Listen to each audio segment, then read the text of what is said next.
ఆచి చికెన్ మసాలా. దివంగత నేత వైఎస్ పాదయాత్రకు నేటితో 23 ఏళ్లు పూర్తయ్యాయి. ఈ సందర్భంగా వైఎస్ రాజశేఖర రెడ్డి పాదయాత్రను గుర్తు చేసుకున్నారు వైసీపీ నేతలు, కార్యకర్తలు. తాడేపల్లి కార్యాలయంలో కేక్ కట్ చేశారు. ఈ కార్యక్రమంలో అంబటి రాంబాబు, గడికోట శ్రీకాంత్ రెడ్డి సహా వైసీపీ నేతలు పాల్గొన్నారు. చేవెళ్ల నుంచి శ్రీకాకుళం వరకు 1475 కిలోమీటర్ల పాటు మండు టెండర్లో నడిచి వైఎస్ ప్రజల కష్టాలు తెలుసుకున్నారని శ్రీకాంత్ రెడ్డి అన్నారు. వైఎస్ పాదయాత్ర ఏపీ రాజకీయాలను మార్చేసిందని, అధికారంలోకి వచ్చాక పేదల అభివృద్ధి కోసం వైఎస్ అనేక పథకాలు తీసుకొచ్చారని అన్నారు.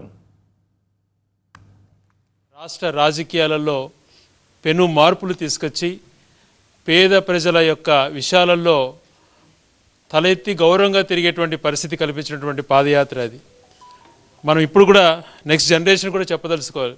ఈ రాష్ట్రం ఎలా ఉంది, రైతులు ఎలా ఉన్నారంటే 2004కు మునుపు ఎలా ఉన్నారు, 2004కు తర్వాత ఎలా ఉంది ఈ రాష్ట్రం కానీ, ఈ గ్రామీణ ప్రాంతాలు కానీ, రాష్ట్ర అభివృద్ధి విషయంలో కానీ చర్చించుకోవాల్సిన పరిస్థితి ఏర్పడిందంటే అది రాజశేఖర్ గారి గొప్పతనం. తన పాదయాత్ర చేసి 1500 కిలోమీటర్లు సుదీర్ఘంగా మండు వేసవిలో అరకొర వసతులతో కేవలం షామ్యాన కిందనే పడుకుంటూ ఆరుబయట స్నానం చేస్తూ పేద ప్రజల యొక్క బాగోగులు తెలుసుకుంటూ అధికారంలోకి వచ్చిన వెంటనే ప్రతి ఒక్కటి కూడా తూచా తప్పకుండా అమలు చేస్తూ చెప్పనేటివి కూడా అమలు చేసి చరిత్ర సృష్టించిన వ్యక్తి రాజశేఖర రెడ్డి గారు.